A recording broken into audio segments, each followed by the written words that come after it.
ಬೆಳಗಾವಿಯಲ್ಲಿ ಪೈಪ್ಲೈನ್ ಕಾಮಗಾರಿ ವೇಳೆ ಮಣ್ಣು ಕುಸಿದಿದೆ. ಮಣ್ಣಿನಡಿ ಸಿಲುಕಿದ ಇಬ್ಬರು ಕಾರ್ಮಿಕರು ಸದ್ಯ ಸಾವನ್ನಪ್ಪಿದ್ದಾರೆ. ಬೆಳಗಾವಿಯಲ್ಲಿ ಪೈಪ್ಲೈನ್ ಕಾಮಗಾರಿಯ ಸಂದರ್ಭದಲ್ಲಿ ಮಣ್ಣು ಕುಸಿತ ಆಗಿತ್ತು. ಆ ಮಣ್ಣಿನ ಅಡಿ ಸಿಲುಕಿದಂತಹ ಇಬ್ಬರು ಕಾರ್ಮಿಕರು ಸಾವನ್ನಪ್ಪಿದ್ದಾರೆ. ಬೆಳಗಾವಿಯ ರಾಷ್ಟ್ರೀಯ ಹೆದ್ದಾರಿಯಲ್ಲಿ ನಡೆದಿರುವಂತಹ ಅವಘಡ ಇದು. ಜೆಸಿಬಿ ಮೂಲಕ ಮಣ್ಣು ತೆರವು ಕಾರ್ಯಾಚರಣೆ ನಡೀತಾ ಇತ್ತು. L&T ಕಂಪನಿ ನೇತೃತ್ವದಲ್ಲಿ ಪೈಪ್ಲೈನ್ ಅನ್ನು ಅಳವಡಿಕೆ ಮಾಡಲಾಗ್ತಾ ಇತ್ತು. ಆ ಸಂದರ್ಭದಲ್ಲಿ ಮಣ್ಣು ಕುಸಿದು ಮಣ್ಣಿನ ಅಡಿ ಇಬ್ಬರು ಕಾರ್ಮಿಕರು ಸಿಕ್ಕಾಕೊಂಡಿದ್ರು. ಆ ಮಣ್ಣಿನ ಅಡಿ ಸಿಲುಕಿದಂತಹ ಇಬ್ಬರು ಕಾರ್ಮಿಕರು ಸಾವನ್ನಪ್ಪಿದ್ದಾರೆ ಅನ್ನುವಂತಹ ಮಾಹಿತಿ ಸಿಗ್ತಾ ಇದೆ. ಬೆಳಗಾವಿಯ ರಾಷ್ಟ್ರೀಯ ಹೆದ್ದಾರಿಯಲ್ಲಿ ನಡೆದಿರುವಂತಹ ಅವಘಡ ನೋಡಿ. ಇಂತಹ ಕಾಮಗಾರಿಗಳು ನಡಿಬೇಕಾದ್ರೆ ಎಷ್ಟೋ ಜನ ಕಾರ್ಮಿಕರು ಸಾವನ್ನಪ್ಪಿಡ್ತಾರೆ.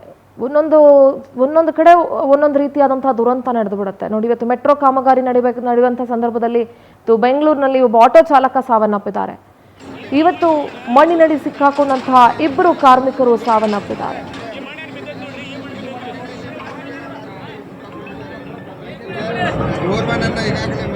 ನೋಡಿ, ಜೆಸಿಬಿ ಮೂಲಕ ಮಣ್ಣು ತೆರವು ಕಾರ್ಯಾಚರಣೆ ನಡೀತಾ ಇದೆ. L&T ಕಂಪನಿಯಿಂದ ಪೈಪ್ಲೈನ್ ಅನ್ನು ಅಳವಡಿಸುವಂತಹ ಕೆಲಸ ನಡೀತಾ ಇತ್ತು ನೋಡಿ. ಮಣ್ಣಿನ ಅಡಿ ಸಿಲುಕಿದಂತಹ ಇಬ್ಬರು ಕಾರ್ಮಿಕರು ಸಾವನ್ನಪ್ಪಿದ್ದಾರೆ. ಆ ದೃಶ್ಯವನ್ನ ಗಮನಿಸ್ತಾ ಇದ್ದೀರಿ.